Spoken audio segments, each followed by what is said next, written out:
안녕하세요. 저는요, 결혼하자마자 졸지에 이혼녀가 되어버린 사람입니다. 네, 법적으로는 혼인신고도 안 해서 미혼이긴 하지만 이미 하객들 앞에서 성대한 결혼식도 했고 주위 사람들도 제가 결혼한 거 다 알잖아요. 그러니까 사실상 이혼녀 맞죠. 하지만 요즘 세상에 이혼이 흠인가요? 아니죠. 게다가 이건 제 잘못으로 끝난 결혼도 아니니까 저는 진짜 한치의 부끄러움 없이 당당합니다. 제가 왜 이렇게 황당하게 결혼을 끝낼 수밖에 없었는지 궁금하시죠? 저요, 김치 때문에 이혼했습니다. 진짜예요. 밥상에 빠지면 서운한 바로 그 김치 때문에 제 인생이 통째로 뒤집어졌습니다. 저는 김치를 담글 줄 모릅니다. 저희 친정엄마도 마찬가지예요. 그래서 늘 마트나 백화점에서 사드세요. 요즘 파는 김치 얼마나 맛있게 잘 나오는데요. 경상도식, 전라도식, 시원한 백김치, 알싸한 파김치까지 골라 먹는 재미가 쏠쏠하죠. 김치 담그는 게 뭐가 힘드냐, 가족 먹을 김치는 직접 해야지 하시는 요리 솜씨가 좋은 금손 주부님들도 계시겠죠. 하지만 저나 저희 엄마 같은 요리 꽝한테는 파는 김치만큼 고마운 게 없습니다. 그런데 그 고마운 김치 때문에 제 인생이 송두리째 박살날 줄은 정말 꿈에도 몰랐습니다. 저는 지방 방송국에서 리포터로 일하고 있습니다. 지역 축제나 행사 때 마이크 들고 나가서 제잘제잘 말하는 사람, 바로 저예요. 얼굴은 주변에서 예쁘다고들 해주시고요. 미스코리아급은 아니지만 저희 아빠는 세상에서 제가 제일 예쁘다고 하십니다. 물론 길에서 누가 알아볼 정도로 유명하진 않아요. 그냥 제일 열심히 하면서 하루하루 살아가는 평범한 직장인이죠. 다만 다른 점이 있다면 제 일은 얼굴이 드러나는 직업이라는 거예요. 그래서 지역 행사나 축제 같은 데 자주 나갑니다. 그날도 그중 하나였어요. 저희 지역에 김치 축제가 열렸거든요. 저는 방송국 리포터로 그 현장을 취재하러 나갔죠. 입구부터 마늘 냄새랑 젓갈 냄새가 뒤섞인 그 특유의 김치 향이 확 올라오고 무대에선 전통 공연이 신나게 펼쳐지고 있었어요.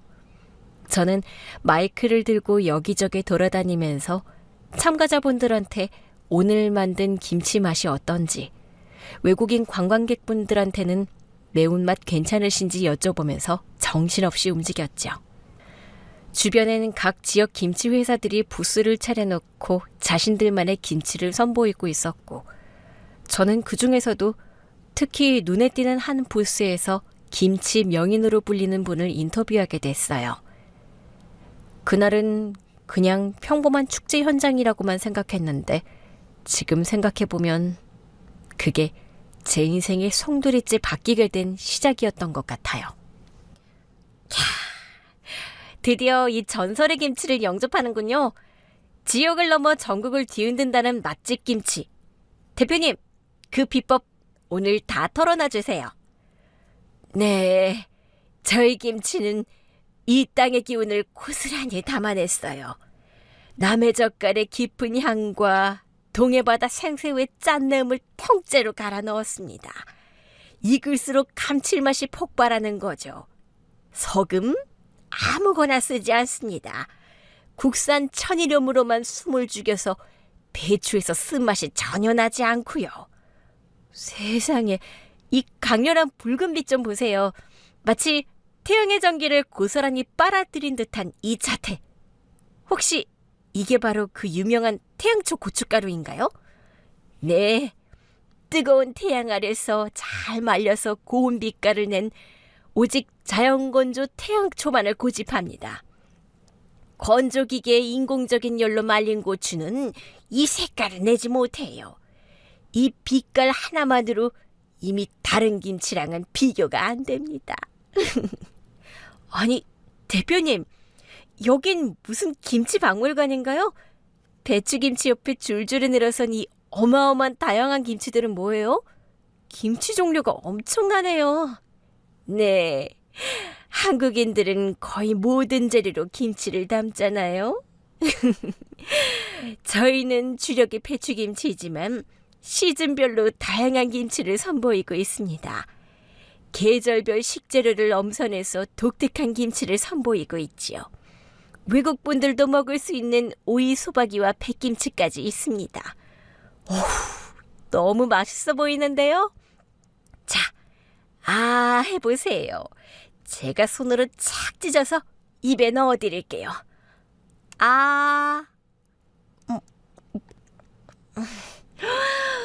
너무 맛있네요.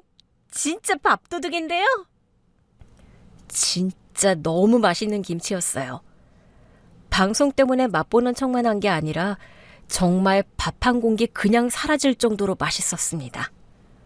이건 방송 끝나고 집에 갈 때 사가야겠다는 생각이 절로 들었죠. 김치 향부터가 달랐고 씹을 때마다 양념이 배추 속에서 터지는데 그 감칠맛이 오래 남더라고요. 대표님과 인터뷰를 하면서 그 맛에 대한 믿음이 더 깊어졌습니다. 재료 하나하나에 정성을 쏟고 소금도 꼭 국산 천일염만 쓴다고 하시더라고요. 말만 들어도 그 손끝에 진심이 느껴졌어요. 덕분에 저도 모르게 고개가 끄덕여졌습니다. 무엇보다 놀랐던 건 그분이 카메라 앞에서도 전혀 흔들리지 않았다는 거였어요. 원래 일반인들은 렌즈만 돌아가면 어색해하고 말도 더듬기 마련인데 이분은 달랐죠. 표정도 자연스럽고 말투도 또렷했습니다. 우리 김치는 사랑으로 만듭니다 라고 말할 때는 마치 준비된 대사가 아니라 평소에도 늘 그렇게 살아온 사람 같았어요. 그 목소리가 참 부드러우면서도 힘이 있었고요. 시선도 한 번도 피하지 않았습니다. 그 말을 듣는 순간 괜히 마음이 따뜻해지더라고요. 마지막에 저는 김치를 만들 때 제 가족이 먹는다고 생각해요. 그래서 늘 사랑으로 담가요 라고 하시는데 그건 그냥 멋부린 문장이 아니라 정말 진심처럼 느껴졌습니다. 인터뷰가 끝난 이후에도 그 맛이 계속 생각날 정도로 맛은 진짜 끝내줬어요. 오늘 인터뷰 정말 인상 깊게 잘 봤습니다. 네. 잘 봐주셔서 감사합니다. 저는 이곳 김치 회사의 이사 박선우라고 합니다. 오늘 저희 김치를 아주 맛깔스럽게 드셔주셔서 정말 감사드립니다. 옆에서 보고 있는데 저도 침이 막 고이더라고요. 덕분에 저희 회사 김치가 엄청나게 팔릴 것 같은 예감이 듭니다. 아니요, 정말 맛있었어요. 너무 맛있어서 저도 모르게 막 먹었네요. 제가 김치 맛을 좀 안다고 자부하는데 오랜만에 만족스러운 김치였거든요.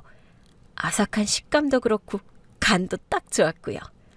어휴, 칭찬해 주시니 제가 오히려 감사한데요. 저희 회사는 배추를 단순히 소금물에 절이는 걸 넘어 온기에서 최적의 습도와 온도를 유지하며 배추를 저어요. 이게 배추 자체의 숨통을 열어주는 과정이랄까요?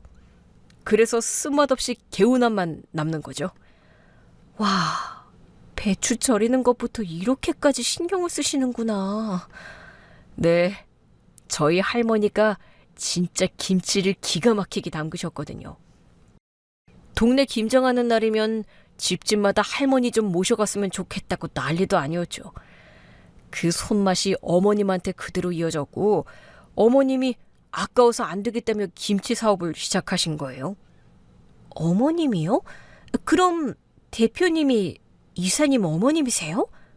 네, 제가 아들입니다. 저희는 젓갈도 1년 이상 저온에서 숙성시킨 젓갈만 사용해요. 김치가 그렇게 맛있었다고 하시니 이건 제 작은 성의입니다. 아까 맛있게 드신 그 배추김치예요. 특별히 챙겼습니다. 아니요, 이사님. 저희 이런 거 못 받아요. 안 그래도 너무 맛있어서 부모님도 맛보여드리려고 제가 따로 좀 사갈 참이었거든요. 제 돈으로 사갈게요. 그럼 오늘 인터뷰 잘해주신 보답은 다른 걸로 해야겠네요. 제가 다음에 식사 대접 한번 하겠습니다. 꼭 만나요.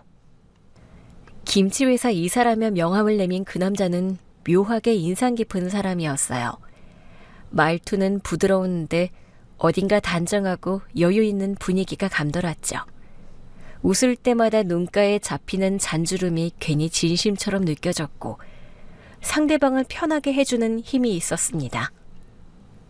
인터뷰가 끝나고 다들 분주히 철수 준비를 하는데 제 쪽으로 다가와 오늘 방송이 인상 깊었다며 인사를 건넸고 참 예의 바른 사람이라는 생각이 들었습니다. 단순히 업무상 인사겠거니 했는데 이상하게 대화가 길어졌어요. 김치 얘기에서 시작해서 방송 이야기, 그리고 어머님이 김치를 사업으로 키우셨다는 사적인 얘기까지 자연스럽게 이어졌죠. 명함 속에 적힌 이름 박선우, 김치회사 이사. 그 글자가 유난히 또렷하게 보이더라고요. 헤어질 때 그 남자가 다음에 꼭 식사 한번 하자며 미소를 지었고 왠지 이 남자와는 계속 마주치게 될 것 같은 묘한 예감이 들었습니다. 여보세요? 박선우입니다. 김치회사 이사 박선우요. 기억하시려나 모르겠습니다. 아, 이사님. 당연히 기억하죠. 잘 지내셨어요? 갑자기 전화 주셔서 좀 놀랐네요. 네, 덕분에 잘 지냈습니다. 다름이 아니라 그날 제가 말씀드린 식사 약속 말입니다. 혹시 이번 주 토요일에 시간 괜찮으실까 해서요? 아, 토요일이요? 갑자기 연락 주시니 제가 일정이 어떻게 되는지 봐야 할 것 같은데요. 네, 편하실 때 일정 한번 보시고 괜찮으신 요일이나 시간 알려주시면 제가 맞춰보겠습니다. 꼭 식사 대접하고 싶어서요. 좋아하는 음식이 어떤 거세요? 좋아하는 메뉴요? 굳이 그렇게까지 안 하셔도 되는데 저 아무거나 잘 먹어요. 스케줄 확인하고 연락드릴게요. 네, 감사합니다. 그리고 전화번호 꼭 저장해두세요. 연락 기다리겠습니다. 네, 이사님 연락처 꼭 저장해둘게요. 좋은 하루 보내세요. 그렇게 박선우 씨를 다시 만났습니다. 약속한 날 작은 한식당에서 마주 앉았는데요. 솔직히 처음엔 좀 긴장했거든요. 그런데 막상 만나보니까 긴장도 금세 풀리고 생각보다 훨씬 편한 분위기로 바뀌었습니다. 얘기하는 내내 웃음이 끊이질 않았고 대화가 참 잘 통했어요. 김치 얘기로 시작해서 음식 취향, 취미, 일 이야기까지 자연스럽게 이어졌고요. 저는 평소에는 말이 별로 없는데 방송할 때처럼 말이 술술 나왔고 그 사람도 제 말에 진심으로 귀 기울여 주더라고요. 식사 후에는 커피 한잔 하자며 근처 카페로 자리를 옮겼는데 분위기가 좀 묘하더라고요. 김치 축제 때는 잘 몰랐던 그 남자의 따뜻한 면이랄까? 묘하게 사람 마음을 편하게 해주고 엄청 자상한 남자였습니다. 그래서 마치 오래 알고 지낸 사람처럼 익숙한 기분이 들었죠. 그날 이후로 자연스럽게 연락을 주고받게 됐어요. 처음엔 업무상 인연이겠지 싶었는데 어느새 서로의 일상을 나누고 있었어요. 점심 먹었어요? 오늘 바람이 많이 부는데 야외 촬영하기 힘들지 않아요? 옷 따뜻하게 입었어요? 네, 속에 내복도 입었고요. 하나도 안 추워요. 소소한 대화가 오가면서 점점 가까워졌죠. 그러다 보니 주말이면 같이 맛집도 가고 드라이브도 하고 명절엔 서로 부모님 얘기도 하게 됐어요. 저는 방송 현장에서 받은 스트레스를 그에게 털어놓고 그는 김치 사업 얘기를 하며 저를 웃게 했어요. 그렇게 시간이 쌓이다 보니 어느새 연인이 되어 있더라고요. 김치 축제에서 우연히 시작된 인연이 이렇게까지 이어질 줄은. 그때 그 김치를 한 입 맛보지 않았다면 제 인생이 완전히 달라졌을지도 모릅니다. 인연이라는 게 정말 별거 아닌 순간에 찾아오는 거구나 싶었네요. 우리 딸, 너 연애하지? 헐, 엄마 어떻게 알았어? 엄마 귀신이다. 야, 그걸 어떻게 모르냐? 거울 좀 봐라. 아주 입이 귀에 걸려서 찢어질 지경이거든. 맨날 휴대폰만 끼고 살고 쉬는 날엔 시체처럼 잠만 자던 애가 밖으로 나도는데 이게 연애가 아니면 뭐야? 이걸 모르는 게 더 이상한 거 아니니? 얘는 엄마를 뭘로 보는 거야? 나 연애하는 거 맞아, 엄마. 어머머머머머머머, 진짜? 대체 어떤 남자야? 뭐 하는 사람인데? 잘생겼어? 키는 커? 부모님은 뭐 하시고? 형제는 몇이래? 어디 사는데? 아우, 엄마, 좀 천천히 하나씩 물어봐. 뭐가 그렇게 급해? 범인 취조해? 야, 내가 안 급하게 생겼어? 딸이 이 나이 먹도록 남자의 남자도 모르고 살더니 드디어 연애를 한다는데. 안 되겠다. 니네 아빠한테 빨리 말해줘야겠다. 이제나 저제나 딸내미 연애하기만을 손꼽아 기다렸는데 좋아 죽을 거다. 아이, 엄마, 아직 아빠한테는 말하지 마. 아빠 성격 급해서 상견례하자, 결혼 날짜 잡자 이러면 피곤해. 우리 아직 확실한 사이도 아니란 말이야. 내가 확실해지면 말해줄게. 엄마는 제가 그렇게 신신당부를 했건만 결국 아빠한테 말해버렸습니다. 그리고 그날 이후로 아빠는 하루에도 몇 번씩 그 남자 언제 보여줄 거냐, 결혼은 언제쯤 할 거냐 하면서 저를 들들 볶으셨죠. 부모님은 제 연애를 진심으로 기뻐하셨고 외동딸이 드디어 연애를 한다는 사실만으로도 세상을 다 얻은 사람들처럼 행복해 보이셨죠. 저를 볼 때마다 얼굴에 미소가 떠나질 않았고 엄마는 벌써부터 예비 사위는 어떤 음식을 좋아하냐, 나는 요리를 못하는데 학원이라도 다녀야 하냐, 아빠는 우리 사위는 낚시 좋아하냐 하면서 상상만으로 들떠 계셨죠. 그 모습을 보는데 괜히 마음이 이상해졌습니다. 부모님이 이렇게까지 제 결혼을 바라고 계시니 어느 순간부터 박선우라는 남자와의 결혼이 자연스럽게 마음속에 자리 잡기 시작했죠. 그래, 이 사람이면 평생 함께해도 괜찮겠다는 생각이 들었던 겁니다. 자기야, 오늘 방송은 잘 마쳤어? 힘들진 않았고? 생각보다 일찍 끝나서 안 힘들었어. 선우 씨도 퇴근했어? 오늘은 일찍 퇴근했어. 근데 자기야, 나 사고 쳤어. 어머니한테 말씀드렸어? 뭘? 설마 우리 만나는 거? 어머니가 요새 내가 수상하다고 하셔서 우리 만나는 거 말씀드렸어. 당장 날짜 잡으라고 성하셔. 사실 우리 부모님도 선우 씨 왜 안 보여주냐고 맨날 나 들들 볶아. 그럼 어차피 양가 부모님들 우리 만나는 거 다 아셨는데 식사 자리 한번 만들까? 자기 부모님이랑 우리 부모님까지 모시고 식사하자. 양쪽 부모님들 모시고 다 같이? 선우 씨, 그거 상견례 아니야? 맞아, 상견례.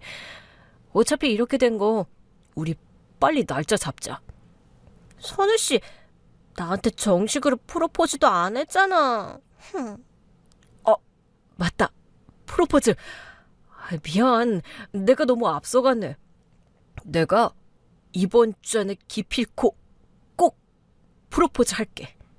아이, 뭐야. 이러면 완전 엎드려서 절 받는 거잖아. 내가 진짜 결혼해서 자기한테 이 세상 누구보다 잘해줄게. 그렇게 저희는 자연스럽게 결혼을 준비하게 됐습니다. 누가 먼저 하자고 한 것도 아닌데 어느새 서로의 마음이 같은 방향을 향하고 있었어요. 말로 꺼내지 않아도 알 수 있었죠. 서로의 눈빛만 봐도 이 사람이구나 하는 확신이 느껴졌거든요. 결혼 이야기가 오고 가기 시작했을 때도 마치 오래전부터 약속돼 있던 일처럼 모든 게 순조로웠어요. 예식장도 날짜도 드레스코드도 신기할 만큼 자연스럽게 정해졌죠. 서로의 가족이 처음 만난 날에도 어색함보다는 웃음이 더 많았고 분위기는 따뜻했어요. 아유, 사부인, 저희 딸이 저 닮아서 요리 솜씨가 부족해서 걱정이 많았거든요. 시집가서 고생할까 봐요. 근데 사부인처럼 손맛 좋으신 시어머니를 만나게 돼서 너무 다행입니다. 아이고, 사부인, 걱정하지 마세요. 김치부터 밑반찬까지 제가 다 책임질 겁니다. 일하느라 바쁜 며느리 힘들게 할 생각 추호도 없습니다. 그날 김치축제한 방송한 날 집에 김치를 가져왔을 때 맛도 예사롭지 않았고 왠지 모르게 이 김치를 앞으로 계속 먹게 될 것 같은 예감이 들었는데 두 아이가 이렇게 결혼까지 하게 될 줄은 정말 상상도 못했네요. 저도요. 인터뷰할 때 보니까 어찌나 야무지고 참하던지 저런 아이가 내 며느리가 되면 참 좋겠다 그랬는데 이렇게 진짜 며느리가 됐네요. 사부인, 이제 김치 걱정은 하지 마세요. 제가 사돈댁 김치 확실히 책임지겠습니다. 어머나, 사부인, 정말이지 너무 감사드려요. 상견례의 분위기는 정말 좋았습니다. 양가 부모님들은 마치 오래된 친구를 만난 것처럼 웃음이 끊이질 않았고 대화도 자연스럽게 이어졌어요. 처음 만나는 자리라고는 믿기지 않을 만큼 따뜻하고 편안한 시간이었죠. 식사가 끝나갈 무렵 시어머니께서 제게 미소를 지으며 말씀하셨습니다. 참, 우리 회사 김치 말이야. 맛있다는 소문이 나서 홈쇼핑에서 러브콜이 왔지 뭐니. 조만간 방송을 하게 될 것 같아. 네가 방송도 잘하고 말솜씨도 좋으니까 나가서 우리 제품 홍보 좀 해주면 너무 고맙겠는데 어떠니? 아, 저요? 어머님, 제가요? 글쎄요, 제가 할 수 있을까요? 괜히 어머님 회사에 패기치는 건 아닐지 너무 과분한 제안인데요. 아이고, 네가 왜 못해? 먹는 모습도 얼마나 복스러운데. 네가 홈쇼핑 방송일 맡아서 해주면 우리야 그저 고맙지. 결혼을 하면 한 가족이 되는 거고 서로의 삶을 함께 나누는 거잖아요. 그런 의미에서 시어머님의 제안은 단순한 부탁이 아니라 제가 그 가족 안으로 자연스럽게 스며들 수 있는 따뜻한 손길처럼 느껴졌어요. 그래, 나도 이 집의 며느리가 될 사람이니까 우리 가족의 일을 내가 열심히 도와야지. 그런 마음이 들었고 집으로 돌아오는 길에 괜히 미소가 지어졌어요. 홈쇼핑 방송이라면 내가 잘할 수 있는 일인데 어머님이 믿어주신 만큼 잘 해내야지 다짐을 했습니다.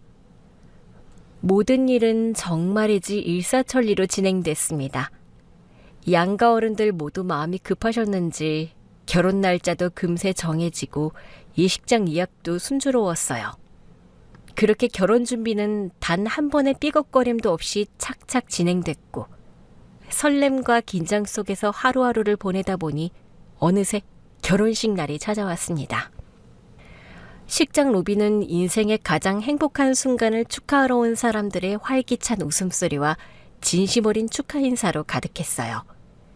오가는 사람들 사이로 은은한 꽃향기가 퍼지며 마치 행복이라는 단어가 공기 속에 녹아있는 듯했죠. 야, 드디어 너도 유부녀가 되는구나? 세상에, 네가 시집을 다 가다니. 내가 막 눈물이 날 것 같다. 너만 결혼 안 해서 걱정했는데 너 신혼여행 갔다 오면 바로 베이비 샤워 준비할 거니까 애기 만들어 와야 해? 어머, 뭐래? 야, 무슨 애를 바로 가지라는 거야. 나 연애 기간도 짧단 말이야. 좀 더 선우 씨랑 신혼을 즐기다가 애기 가질 거라고. 연애 기간이 짧으셨다고요? 너 솔직히 말해봐.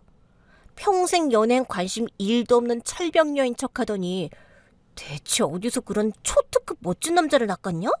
그것도 유명한 김치 회사 아들을? 이게 다 김치 때문이지 뭐.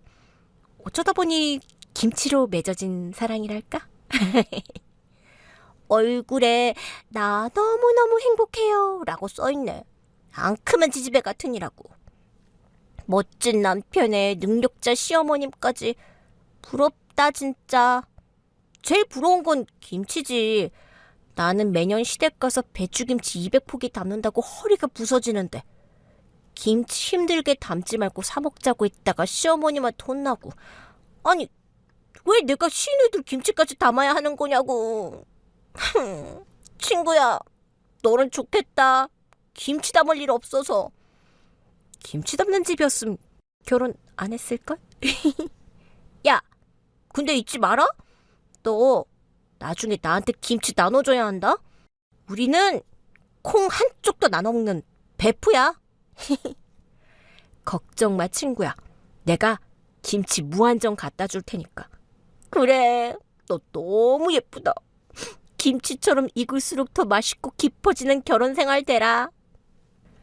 친구들이 우르르 나가고 문이 닫히고 나니 신부 대기실에는 저와 신부 도우미 단 둘만 남았죠.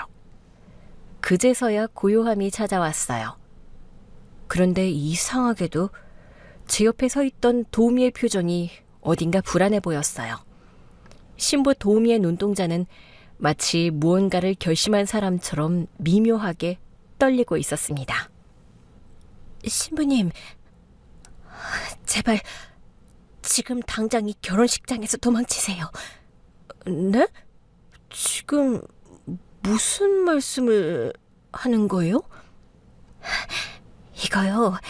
제발 이거 꼭 받으세요. 모든 진실이 이 안에 담겨 있어요. 도대체 이게 뭔데요? 당신 누구세요? 지금 저한테 무슨 짓을 하는 거예요?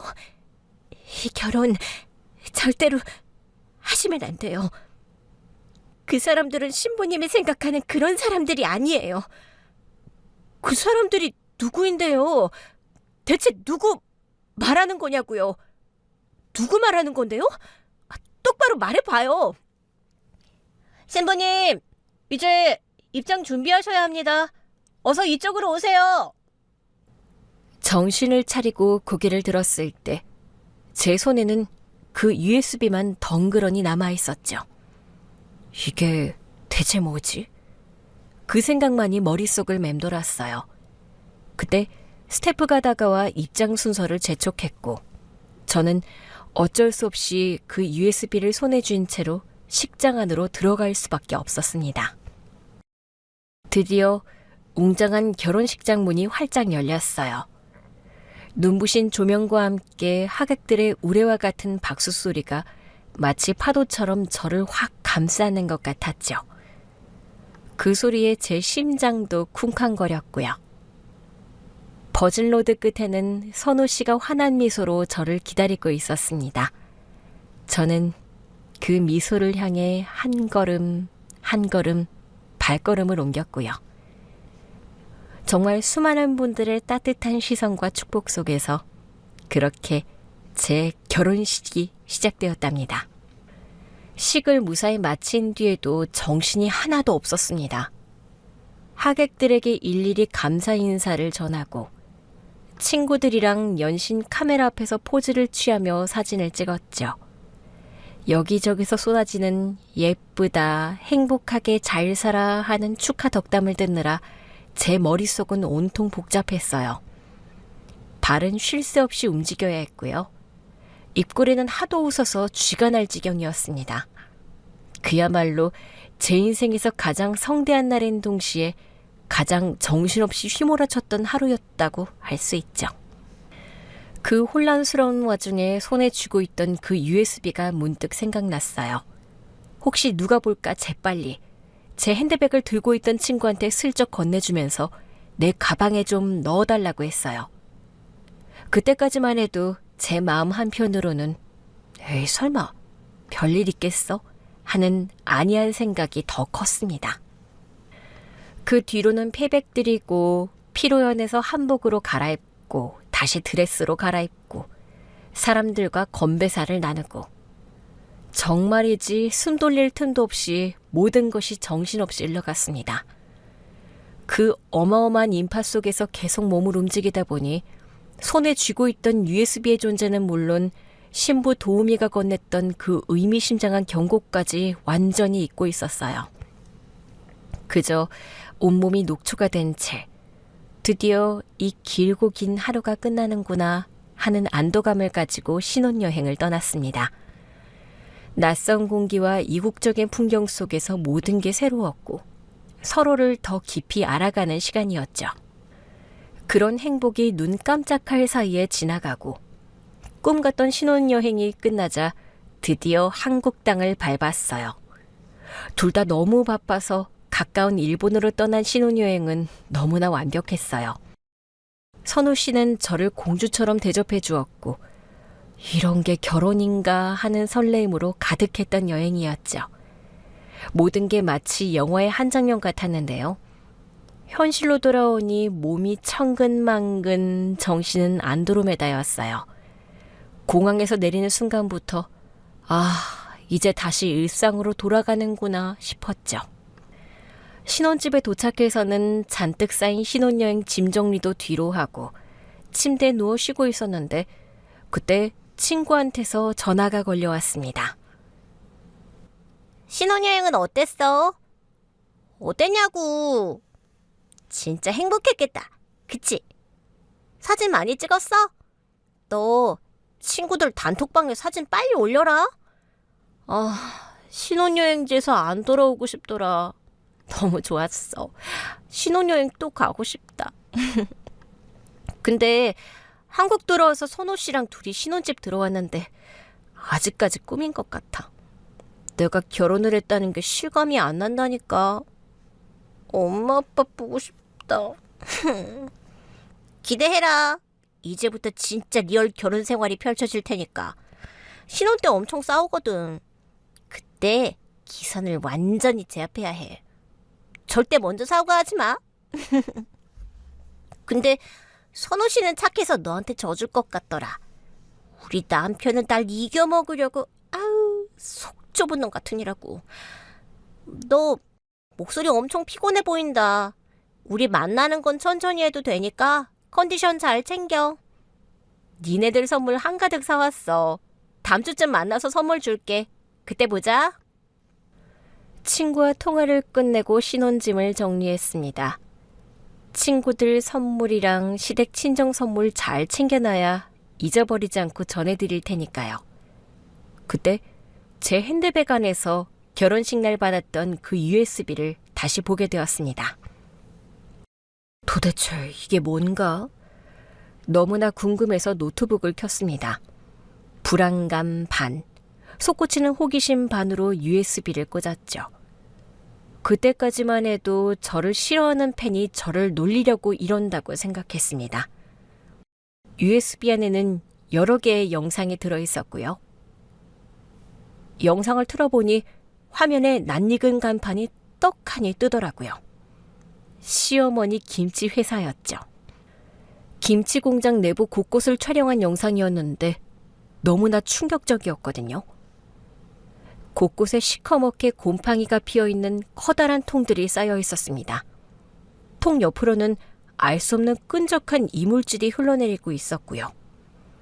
바닥에는 퀴퀴한 냄새가 화면 너머로 전해지는 듯했죠. 싱싱해야 할 배추나 무 같은 재료들은 이미 누렇게 변색된 채 널브러져 있었고, 제일 충격적이었던 건 유통기한이 한참 지난 젓갈통이 수십 개씩 쌓여있는 모습이었습니다. 청결은커녕 이건 그냥 쓰레기장이었습니다. 더 소름 돋았던 건 위생복은커녕 앞치마도 두르지 않은 사람들이 맨손으로 김치를 버무리고 있었다는 사실이었습니다. 땀인지 뭔지 모를 액체가 뚝뚝 떨어지는 팔로 벌겋게 김치를 치대는 모습은 시어머니가 방송에서 늘 자랑하던 수십 년 전통의 청결하고 위생적인 명인의 김치 공장과는 너무나 어울리지 않는 모습이었습니다. 이게 뭐야? 이게 진짜야? 믿기지 않았습니다. 영상은 거기서 멈추지 않았어요. 더 끔찍해지기 시작했죠. 직원들끼리 하는 말도 전부 녹음되어 있었는데 야근 수당도 안 주고 월급도 밀렸다고 투덜대는 소리에 시어머니 목소리도 들리더군요. 직원들에게 욕을 하고 개돼지라 부르며 일 똑바로 하라고 잔소리하는 목소리가 생생하게 담겨 있었습니다. 이거 누가 버렸어? 이 귀한 모들을 왜 버려? 이것들이 아주 그냥 돈 아까운 줄 몰라요. 몰라. 내가 밤낮으로 열심히 김치 팔아서 번 돈으로 지들 월급 주는데 말이야. 사장님, 그건 도저히 쓸 수 없는 무라서 바람이 너무 많이 들어서 속이 다 시커멓게 떴어요. 그거 김치에 넣으면 김치맛 다 버리고 무엇보다 손님들한테 탈날 수도 있습니다. 네가 사장이야? 네가 뭔데 걱정을 해? 겨우 월급 200 남짓 받아가는 주제에 어디서 걱정하는 척이야? 훅 키고 있네. 어차피 양념 빨갛게 때려 버무리면 티도 안 나. 다 때려 넣으란 말이야. 하지만 사장님, 정말 양심상 이건 저희 김치를 믿고 사가는 손님들의 도리가 아닌 것 같아요. 썩은 데만 도려내면 되지. 멀쩡한 걸 왜 버려? 재료값이 얼마인 줄 알아? 내가 시키는 대로 해. 하기 싫으면 관두던가. 저는 숨이 턱 막혀서 그 자리에서 노트북을 닫아버렸습니다. 심장이 밖으로 튀어나올 것 같은 이 기분. 숨조차 제대로 쉴 수가 없었죠. 그렇게 한참 동안 아무 말도 못하고 멍하니 앉아 있었습니다. 그때 머릿속에 결혼식 날 신부 대기실에서 마주쳤던 도우미의 떨리던 손이 스쳐 지나가는 거예요. 도망치세요 라고 속삭이던 그녀의 절박한 눈빛을 떠올리며 그녀를 만나봐야겠다고 생각했습니다. 결혼식장에 연락해서 그날 저를 도왔던 신부 도우미의 연락처를 받아냈습니다. 이 영상이 모두 사실인지, 왜 이런 걸 나한테 보여준 건지 물어봐야 했으니까요. 나와주셔서 감사해요. 결혼식장에서 저한테 USB 주셨던 분 맞죠? 이은정 씨? 네, 맞아요. 솔직히 연락이 없으셔서 혹시 못 보신 건 아닐까, 아니면 그냥 무시해버리신 건 아닐까 계속 걱정하고 있었습니다. 그게 그 영상이 도대체 뭐예요? 영상 속 내용이 전부 다 사실이에요? 곰팡이 핀 재료들, 위생복도 안 입고 맨손으로 김치를 버무리는 사람들, 욕설, 그리고 폭행까지. 그게 전부 진짜라고요? 네, 진짜예요. 제가 직접 겪었고 제 손으로 직접 영상 찍은 거예요. 저도 처음엔 믿기 싫었어요. 저 거기서 1년 일했어요. 제 인생에서 지옥 같은 1년이었습니다. 매일매일이 악몽 같았어요. 그럼 그 끔찍한 영상을 대체 왜 하필 저한테 주셨어요? 구청에 신고하시면 되잖아요. 사장님이 하시는 말씀 들었거든요. 며느리가 방송하는 사람이라서 홈쇼핑에 써먹어야겠다고.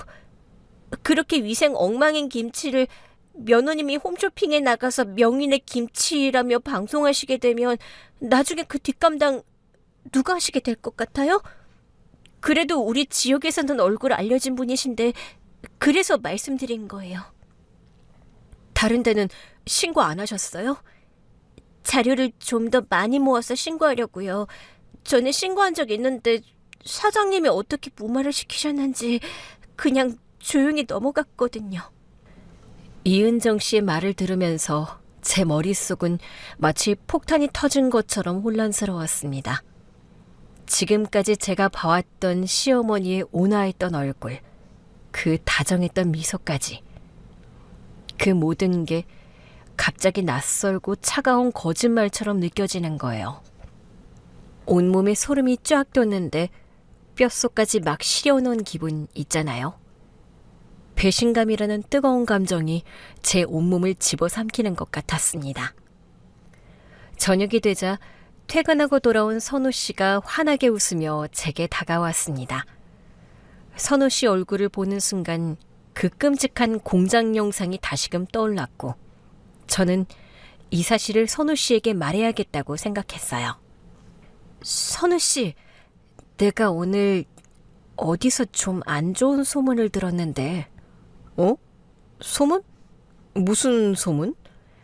그게 어머님 김치 공장에 문제가 많다고 하던데 위생 상태도 엉망진창이고 어머님이 직원들한테 폭언에 폭행까지 하신다는 그런 좋지 않은 소문까지 있던데.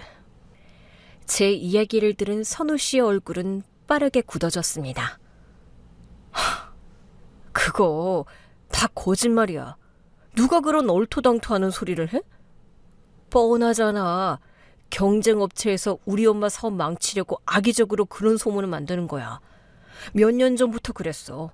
그리고 우리 엄마가 완벽주의자라 직원들이 일을 잘 못하면 좀 혼내기도 하고 가끔 소리도 지르고 그럴 수 있지. 엄마가 이유 없이 직원들한테 폭언을 하거나 막무가내로 그러는 분 아니라는 거 당신도 같이 지내면서 봤잖아. 소문이 너무 구체적이기도 하고 월급도 제대로 안 준다던데. 월급이 밀려? 세상에 어느 직원이 월급 안 나오는데 꾸역꾸역 출근을 해. 말이 되는 소리를 해야지. 도대체 누가 그런 말 같지도 않은 소리를 하는 거야? 당신은 그런 헛소문을 믿는 거야? 선우 씨의 목소리는 침착했지만 제게는 이미 변명으로 들릴 뿐이었습니다. 눈빛이 흔들리는 걸 제가 봤거든요. 저는 더 이상 아무 말도 할 수 없었습니다. 아니, 하고 싶지 않았습니다. 자상하고 온화한 표정의 시어머니의 얼굴과 썩은 젓갈이 가득했던 공장 영상이 번갈아 제 머릿속을 스쳐 지나갔으니까요. 그 뒤로 며칠 동안 저는 정말이지 제정신이 아니었어요. 그의 USB 속 영상은 마치 흑백 영화처럼 제 머릿속에서 끝없이 반복해서 재생되더군요. 제가 이 집안과 결혼한 사람이 아니었다면 어쩌면 이 정도로 괴롭지 않았을 수도 있었겠죠. 하지만 시댁에 이런 큰 나쁜 짓을 며느리인 제가 어떻게 해야 하는 건지. 이걸 그냥 덮고 살면 저는 아마 평생 제 양심을 속인 괴로움에 힘들어하겠죠. 결국 아주 중요한 결심을 하게 되었습니다. 며칠 밤낮을 고민한 결과 제 인생의 가장 큰 결정을 내린 거죠. 네, 맞습니다. 저는 진실을 세상에 알리기로 결심했어요. 막상 결심하고 나니 그 며칠 동안 저를 짓누르던 무거운 마음이 싹 사라지면서 발걸음이 거짓말처럼 가벼워지더라고요. 저는 다음날 출근하자마자 방송국 보도국 선배를 찾아갔습니다. 어이, 이게 누구야? 늦었지만 결혼 진심으로 축하해. 그날 내가 하필 중요한 취재 때문에 네 결혼식 참석을 못해서 얼마나 아쉬웠는지 몰라. 이 바쁜 신혼 휴가 중에 어쩐 일이야? 여기까지 날 보러 오고? 네, 선배. 축하해 주셔서 정말 감사해요. 아니, 새색 씨 얼굴이 왜 이렇게 안 좋아? 며칠 밤샌 사람처럼 푸석푸석한 게 벌써 시집살이라고 하는 거야? 좋은 일 때문에 온 건 아닌 것 같은데 무슨 일 했어? 선배, 이거 꼭 한번 봐주세요. 부탁드려요. 이게 뭔데 그래? 지금 봐도 되지? 선배는 제가 건넨 USB를 그 자리에서 바로 확인을 하더군요. 영상이 시작되자 선배의 표정은 딱딱하게 굳어졌습니다. 커피를 마시던 선배는 어느새 컵을 테이블에 내려놓고 화면에 완전히 몰입했고요. 충격적인 장면들이 하나하나 공개될 때마다 선배의 얼굴은 차갑게 식어갔고 결국 영상이 끝나자 선배의 표정은 마치 돌처럼 단단히 굳어있더군요. 깊은 한숨과 함께 선배는 자리에서 일어나 말했습니다. 네가 이걸 나한테 준 이상 난 이거 제대로 취재해서 방송 내보낼 거야. 네 시댁이라는 건 내가 모르는 거 아니지만 미안하다. 아니요, 미안하긴요, 선배. 선배가 딱 그래 주셨으면 해서 자료 드린 거예요. 저는 선배 믿어요. 저 신경 쓰지 마시고 그냥 선배가 할 일 정의를 위해서 제대로 해주세요. 선배는 그날로 취재를 시작했습니다. 제가 가진 USB 영상은 시작에 불과했고요. 이은정 씨의 추가 제보와 그동안 공장을 떠난 전 직원들의 인터뷰가 며칠 밤낮으로 이어졌습니다. 숨어있던 진실들이 하나 둘씩 수면 위로 떠오르는 순간이었죠. 그리고 며칠 후 지역 뉴스의 첫머리에 대대적인 특종 보도가 흘러나왔습니다. 뉴스가 시작되는 순간 제 심장은 터질 듯이 울렸습니다. 화면을 가득 채운 충격적인 영상과 함께 뉴스 앵커의 단호한 목소리가 흘러나왔죠. 전통의 맛 뒤에 숨겨진 추악한 진실. 김치 명인의 손맛. 그 이면에는 믿기 어려운 충격적인 현실이 있었습니다. 본사에서 단독 입수한 영상과 제보에 따르면 김치 명인으로 불리던 지역 유명 김치 공장은 위생 불량은 물론 직원들에 대한 비인간적인 노동 착취와 폭언, 폭행까지 서슴지 않은 것으로 드러났습니다. 방송에서는 김치 회사 이름이 직접적으로 거론되진 않았지만 시어머니 회사라는 걸 알만한 사람들은 다 알 수 있는 내용이었습니다.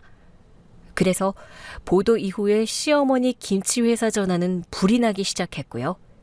온라인 게시판은 실시간 제보글로 도배됐습니다. 저기서 김치 샀다가 가족 전체가 배탈 났다. 중국산 소금 쓴다. 고춧가루도 수입산 쓴다. 월급도 제대로 안 줬다. 그동안 쌓여있던 피해자들의 억울함이 마치 봇물 터지듯 쏟아져 나왔습니다. 사람들의 분노는 순식간에 하늘을 찔렀고요. 식품 당국은 즉시 형작 조사에 착수했습니다. 단 하루 만에 우리 시어머니의 공장은 존경받는 명인의 사업장에서 모든 국민의 공분을 사는 여론의 중심에 서게 됐습니다.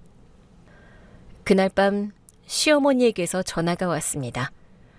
아니, 전화라기보다는 제 결혼의 마지막을 예고하는 확실한 한방이 되었죠.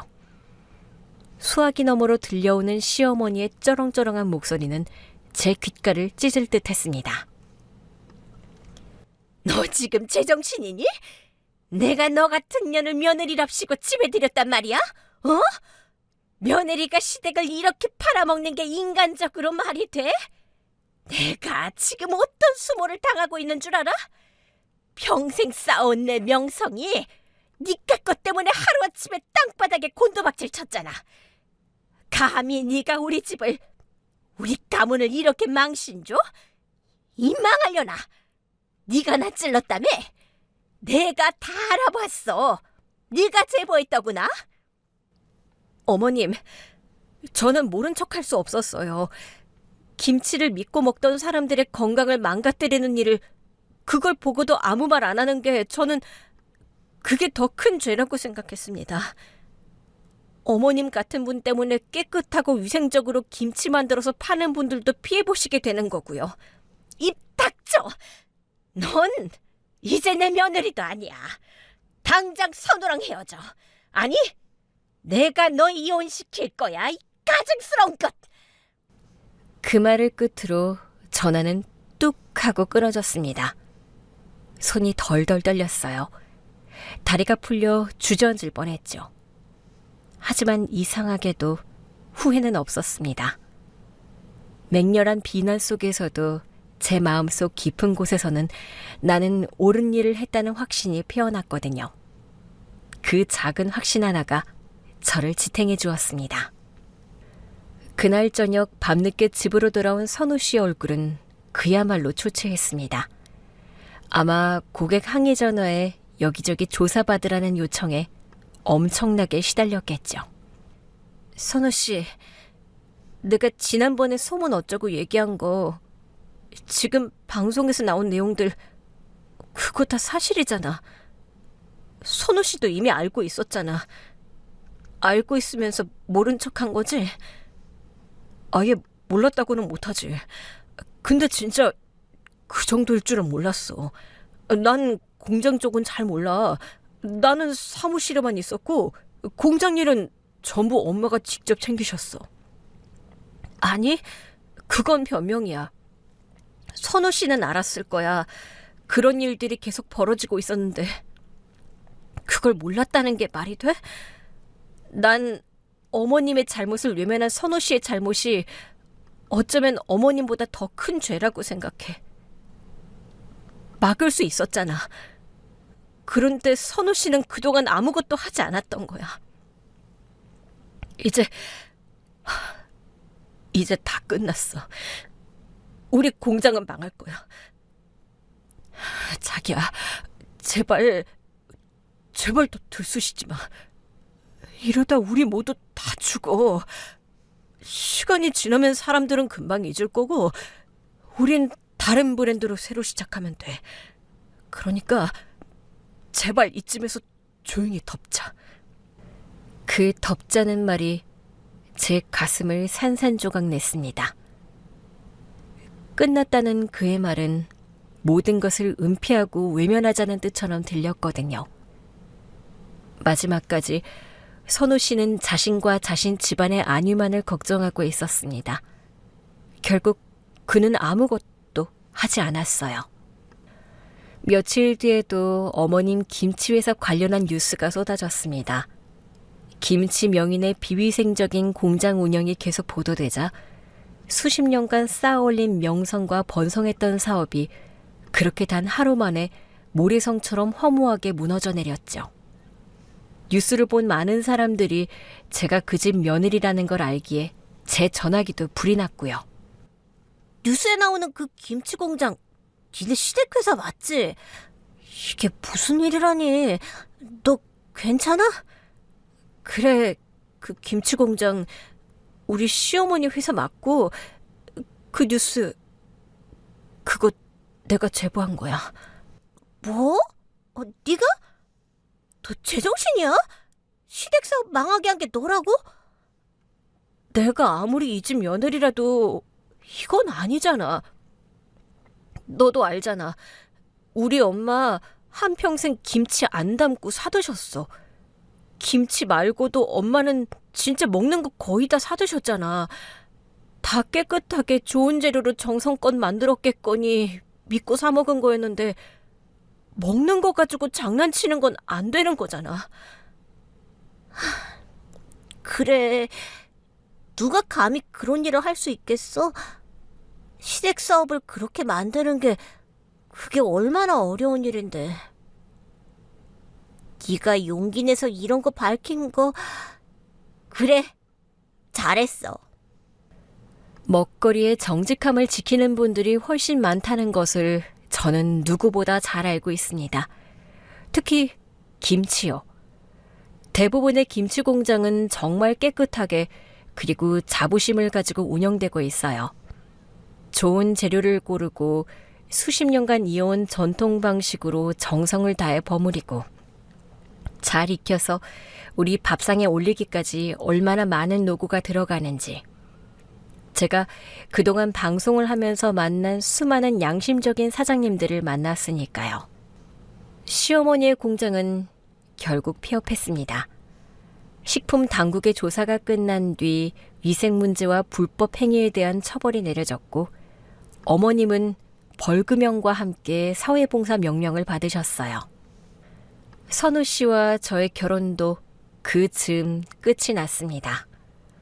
처음엔 미움도 원망도 많았지만 시간이 지나고 보니 그 사람도 결국 어머니의 그늘 안에서 무기력하게 살아왔던 것 같아요.